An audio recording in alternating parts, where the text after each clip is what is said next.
Welcome back. This is Overdrive, and we're putting in the hard yards amidst the hustle and bustle of Auto Expo 2012. You've already seen some of the highlights from this year's show, and we'll have a lot more for you next week right here on Overdrive. But right now, let's take a closer look at two more hotly anticipated vehicles for 2012, the new Toyota Fortuner and Innova. In 2010, Toyota decided to give its Indonesian Innova a major facelift. And a couple of months down the line, it's India's turn. We finally see Toyota give its bestseller for 6 years, the Toyota Innova, a cosmetic treatment. When we talk of Toyota, we talk of quality, reliability and comfort. And when we talk of comfort, what first comes to mind is the Toyota Innova. We right now have the new Innova, which looks a little smaller compared to the previous generation Innova, and that is owing to its compact headlamps. They are a lot more sleeker and sharper looking than the previous generation Innova. You also have the newly designed front bumpers, which also house the fog lamps. Of course, it is difficult to ignore the 3-tier front grille, which is becoming a trademark of most Toyotas. So viewing it from front, you realize that the Toyota Innova does look modern. But view it in profile, you notice that nothing has really changed about this Innova. It looks like the same Innova that you're used to seeing on road, except of course for the new design on the alloy wheels, which are a standard fitment to the top-end variants. Viewed from the rear, there are very few changes. The tail lamps are of a different design and slightly bulged out. Inside, you're greeted with the same dashboard layout with minimalistic changes. Mock wood around the center console have been replaced with a brushed aluminium console that houses two vertical mock wood slats. A double-din DVD stereo system is standard on the top-end variant, and the screen also displays parking camera video. The instrument cluster too is different, and the steering wheel is straight out of the Corolla, offering stereo and mobile phone controls in the higher variants. Nothing has changed under the skin though.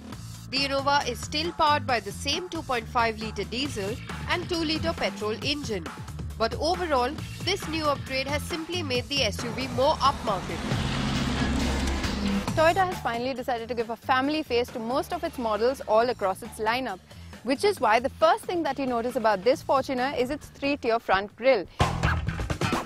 You also see that this is a freshly styled front bumper which houses new designed fog lamps. You also see these sleeker looking headlamps which have projector lights, and on the bonnet you see these pronounced lines. The S-Coupe has grown slightly bigger. Now, viewed from the front, the Fortuner, I think, has lost its appeal of being a little more butch-like. Right now, this one looks a little more car-like, so I leave it up to you to decide whether you would like an SUV which is shaped like a car. At the rear, the tail lamps feature redesigned twin circular lamps, and the tailgate layout too is new, housing a chrome garnish with an embossed name tag. The rear bumper has been altered, and the reflectors look similar to the Innova's. Step inside and you notice the same grey beige interior scheme with a new center console that houses a touchscreen DVD stereo and the screen that also displays reverse camera video input. All this in the top-end variant. Mock wood inserts are now of a darker grey shade, while the center console surrounds are brushed aluminium. The steering wheel, like the Innova, mirrors the Corolla's design and is a combination of mock wood and leather. Apart from the 4x4 manual available on road, the Fortuner will now be available in a 2-wheel manual and automatic version. The 4-speed automatic transmission is mated to a 3-litre common rail diesel engine that produces a max power of 171 PS at 3600 RPM, while a peak torque of 343 Nm is available from 1400 to 3400 RPM. On first impressions, you can't help but be amazed by the Fortuner's smooth gear shift and linear power delivery. The transmission will not offer a sports mode or paddle shifters, but if need be, it can be driven in third, second or lower gear modes. This automatic Fortuner is definitely a boon when driving on our traffic-ridden city roads. The other new Fortuner, the manual 2-wheel drive variant, is all set to be the entry-level Fortuner, and the gear shift on this manual transmission is slick and effortless. Now, after watching these SUVs, I'm sure the thought has crossed your mind that how is Toyota going to price these SUVs? Toyota has announced the prices at the Auto Expo, and the new Innova starts at Rs 9.4 lakhs, while the top-end V variant is priced at Rs 13.19 lakh ex-showroom Delhi.